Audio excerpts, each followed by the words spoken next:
खुद का परिग्रह, और क्या सोचते पर्यूषण में क्या करेंगे, कुछ ना कुछ तो करें, है ना। इसलिए किसी ना किसी प्रकार से तो सुने, पर ध्यान रख के चलना, पैसा दे करके जो सुना जाता है वो प्रवचन की कोटि में नहीं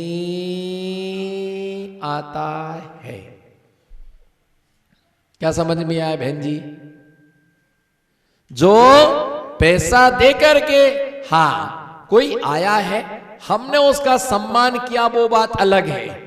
हाँ, तो हमने सम्मान किया, आपने हमें धर्म का लाभ दिया, हम आपको सम्मान देते, वो अलग है। लेकिन 1 रुपए भी कम हो जाए तो आत्मा ऊपर के नीचे हो जाती है, आत्मा ऊपर की नीचे हो जाती है। इसलिए हो दयाल उपदेश करें गुरु, बोलो ना, हो दयाल उपदेश करें। ये उपदेश तुम्हें दया के बस होकर के दिया जा रहा है। ये नहीं सोच रहे हैं कि जितना अच्छा प्रवचन करेंगे तो उतना अच्छा माल मिलेगा। माल की तो बात ही नहीं है भैया, आप सुनने को आए हैं, ये भी बहुत बड़ी बात है। ये भी बहुत बड़ी बात है कि आप आए तो कि सुनने के लिए कुछ हमारे लिए प्राप्त होगा, इस सुनने के लिए आप आए, बहुत बड़ी बात है। हो दयाल उपदेश करें, बोलो हो दयाल। गुरु 12 दया के बस हो करके, करुणा के बस हो करके, है ना, दुखों से दूर करने के लिए लोगों को 12 भावना का उपदेश करते हैं, करुणा का उपदेश देते हैं। आप से मैं कहूं कि आप दोपहर में आना, तो आप क्या बोलते हैं? मेरे पास टाइम नहीं है। आपके पास काम कौन सा है बताओ मेरे को पहले, बोलो आपके पास क्या काम है? टाइम नहीं है, ये मत कहो। जिनेंद्र भगवान बैठे, चंदा प्रभु स्वामी बैठे, झूठ मत बोलो। आप झूठ मत बोलो आपकी मेरे पास में समय नहीं है। चलो मैंने कहा दोपहर में आना, समय नहीं है, और उसी समय आपकी साली आ जाए तो जवाब दो हमें। मेरी निगाह तुम पर लगी हुई है, हाँ बिल्कुल टकटकी निगाह तुम पर लगी हुई है। स्वीकार कर लो सत्य के लिए, ना पकड़े जाओगे। अगर मान लीजिए महाराज ने कहा तो वक्त नहीं है, और साली आ जाए तो बोलो। अगर साली आ जाओ नहीं गए लेने के लिए तो घर वाली तलाक दे देगी। भैया ये ध्यान रख करके चलना। सांसारिक मतलब सालिशे मतलब सांसारिक जो भी कार्य है उनके लिए हमारे पास में पूरा का पूरा क्या है, हमारे पास पूरा का पूरा टाइम है। या तो फिर आदमी धर्म करने को कब समय निकलता है? जब कर्म की बुरी मार पड़ती है। क्या? जब कर्म की बुरी मार पड़ती है तो पूरा का पूरा समय निकालता है, पूरा का पूरा वक्त निकालता है, पूरा का पूरा कार्य करता है, शांति धारा करता है, पूजा करता है, पाठ करता, आराधना करता है, और पूरा का पूरा धर्म ध्यान में समय निकालता। और यदि नहीं है आवश्यकता तो मंदिर आने की भी इच्छा नहीं रखता है, बाहर के बाहर दर्शन करके निकल जाती, अंदर आने का कोई काम नहीं है। भैया ध्यान रख के चलना। मारीच ने जो मिथ्यात फैलाया, आज तक वो मिथ्यात क्या हो रहा है? चल रहा है। और ये तो तय है, ये मैंने तय नहीं किया है, सर्वज्ञ स्वामी ने तय करके रखा कि बिना निर्ग्रंथ बने कभी निर्वाण की प्राप्ति नहीं हो सकती है।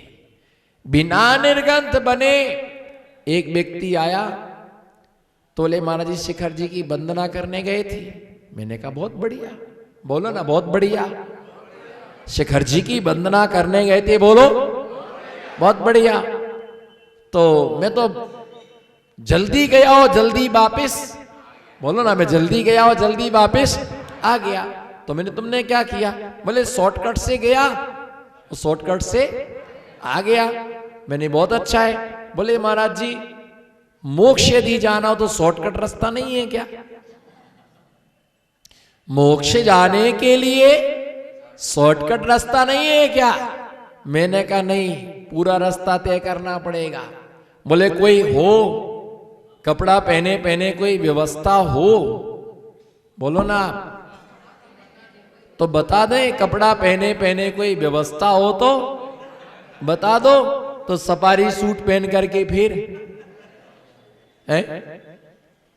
कपड़े पहने पहने हो तो कोई व्यवस्था। मैंने कहा भैया ना भूत में थी, ना वर्तमान में है, ना भविष्य में। सारी दुनिया बदल जाए पर मोक्ष मार्ग कभी भी बदल,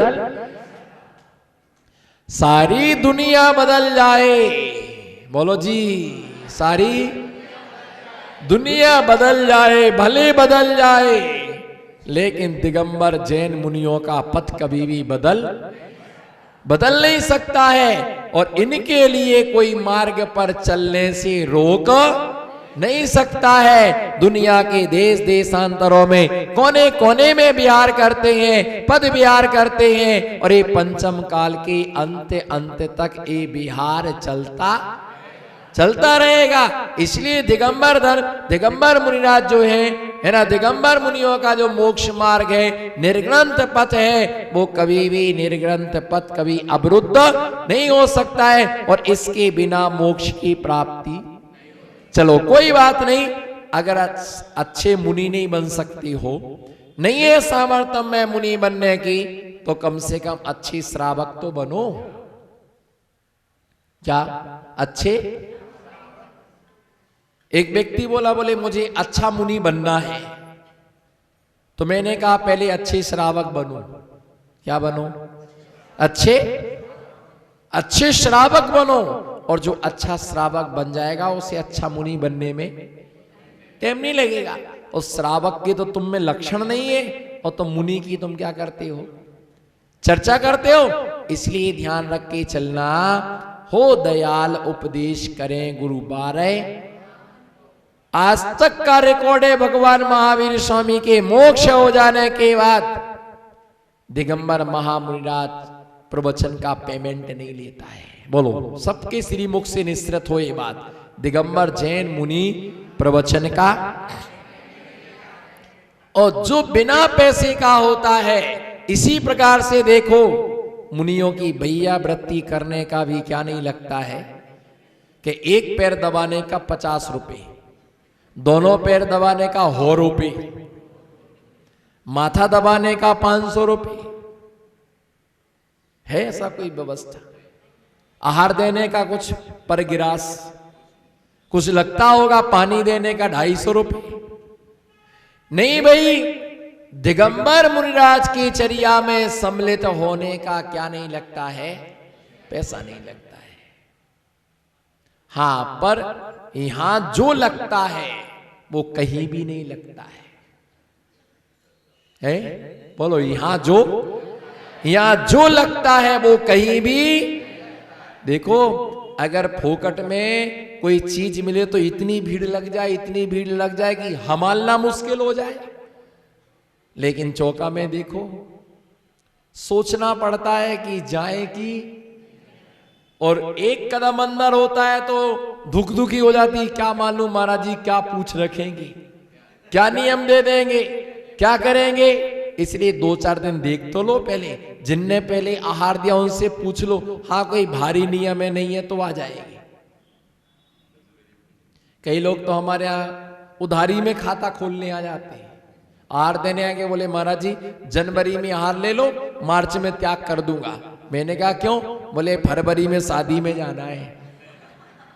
तो मैंने कहा भाई डायरी में लिख लूंगा। अरे कब पाला किसने? उधारी में लोग त्याग मांगते हैं, पर हमारी दुकान का तो नियम है आज नगद। बोलो, आपसे ही सीखे हम, कोई शास्त्र नहीं सीखे। बोलो ना, जोर लगाओ, आज बोलो ना, आज नगद। जो ना बोले 2000 रुपए की कसम। बोलो, आज नगद। आज नगद मिलेगा और कल फिर आना। बोलो कल फिर आना, आज नगद कल।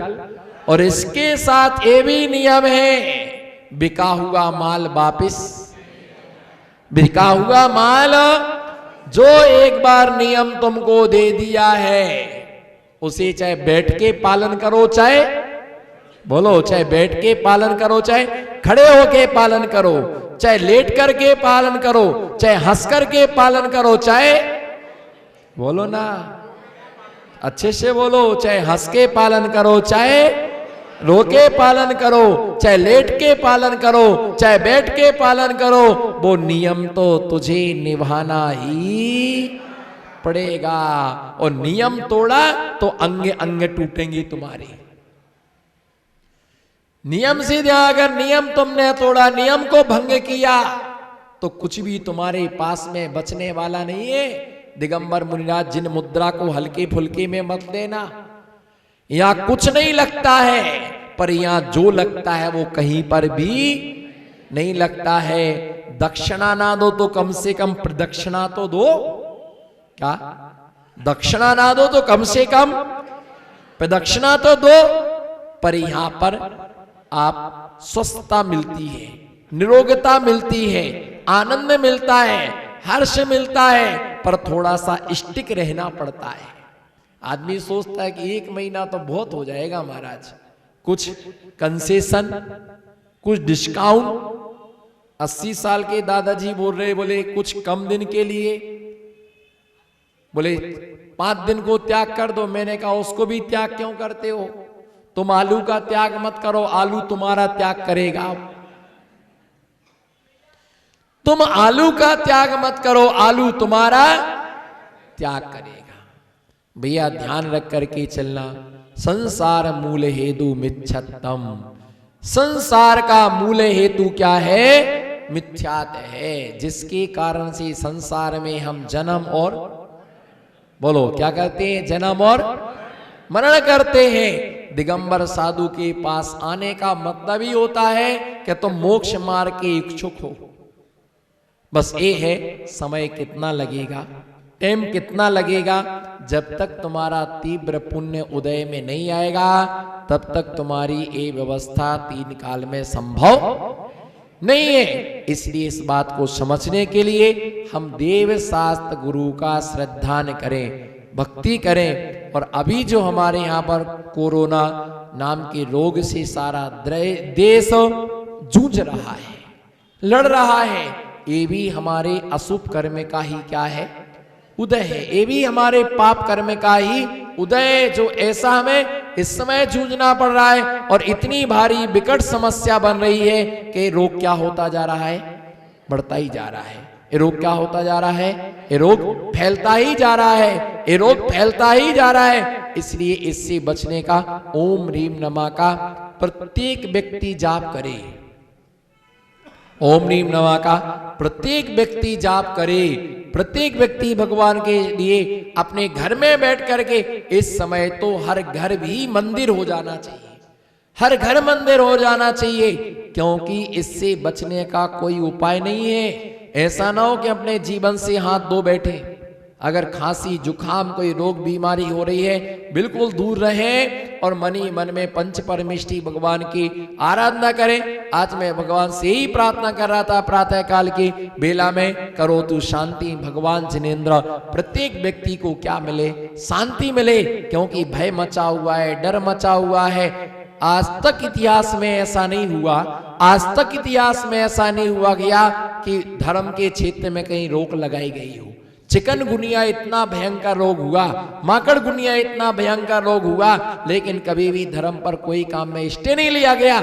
लेकिन एक ऐसा कोई व्यक्ति अगर ले रहा, देखिए अपन मंदिरों में क्षेत्रों में जाने से रोका जा रहा, तो उसका मतलब उससे पहले सरकारी ऑफिस, स्कूल, शादी, विवाह, पार्टियां, भीड़ में रहना, कार्यक्रम का सब पर स्टे लिया। बाद में स्टे कहाँ लिया है? धर्म के क्षेत्रों में। तो इसलिए उनकी कोई अहित की भावना नहीं है, पर अपन प्रति समय इतने दया से भर जाओ, इतने दया से भर जाओ कि भगवान रोग यहीं पर क्या हो जाए, शांत हो जाए। और दिगंबर साधुओं के लिए लगातार श्रावक लोग भावना भा रहे कि उनके लिए अच्छी तरह से व्यवस्थित, क्योंकि साधु कोई दवाइयां नहीं लेते, औषधियां नहीं लेते हैं, तो इन रोगों से अपन बचने का पुरुषार्थ करें। और जितने भी श्रावक श्राविकाएं हैं ओम ह्रीम नमः की जाप करें, भक्तांबर का पाठ करें। ऐसे समय में पाप से बचें, टीवी देखने से बचें, पिक्चर देखने से बचें, हिंसात्मक भाव से बचें, कुछ ना कुछ वस्तु का त्याग करें, है ना, कि जब तक ये रोग शांत नहीं हो जाएगा